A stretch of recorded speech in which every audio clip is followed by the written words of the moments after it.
الله أكبر.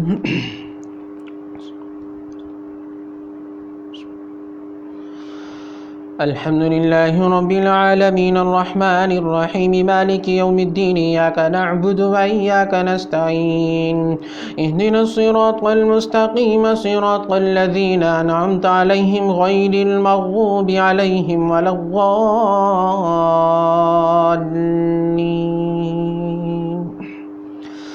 فانتقمنا منهم فانظر كيف كان عاقبة المكذبين. وإذ قال إبراهيم لأبيه وقومه إنني براء مما تعبدون إلا الذي فطرني فإنه سيهدين وجعلها كلمة باقية في عقبه لعلهم يرجعون بل متعت هؤلاء وآباءهم حتى جاءهم الحق ورسول مبين ولما جاءهم الحق قالوا هذا سحر وإنا به كافرون وقالوا لولا نزل هذا القرآن على رجل من القريتين عظيم أهم يقسمون رحمة ربك نحن قسمنا بينهم معيشة في الحياة الدنيا ورفعنا بعضهم فوق بعض درجات ليتخذ بعضهم بعضا سخريا ورحمة ربك خير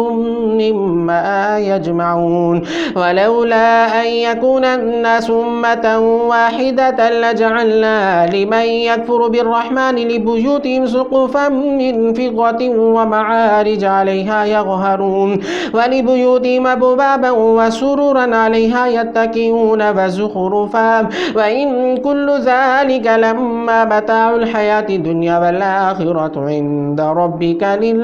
للمتقين.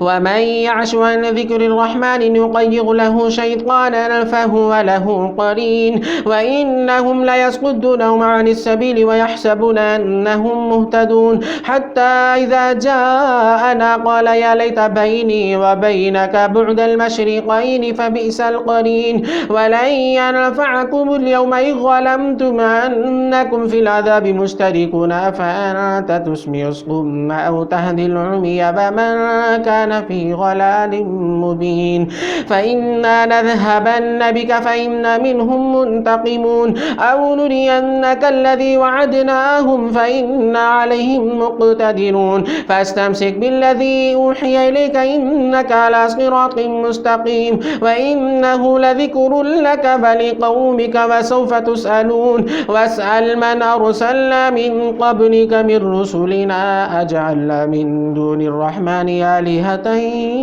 يعبدون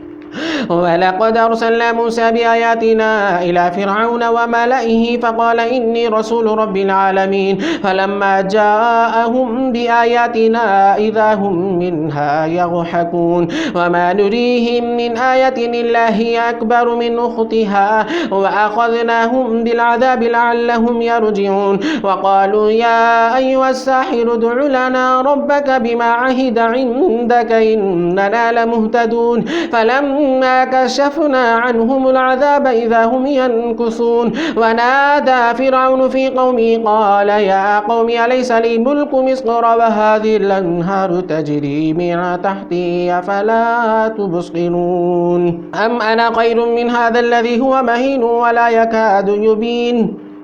فلولا ألقي علي أسورة من ذهب أو جاء معه الملائكة مقترنين فاستخف قومه فأطاعوه إنهم كانوا قوما فاسقين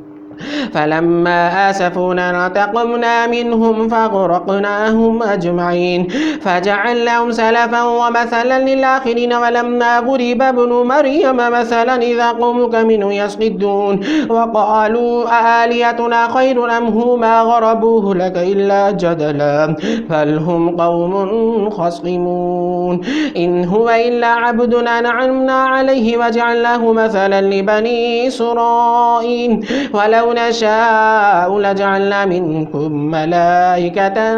في الأرض يخلفون فإنه لعلم للساعة فلا تمترن بها واتبعوني هذا صراط مستقيم ولا يصدنكم الشيطان إنه لكم عدو مبين ولما جاء عيسى بالبينات قال قد جئتكم بالحكمة ولأبين لكم بعض الذي تختلفون فيه فاتقوا الله وأطيعون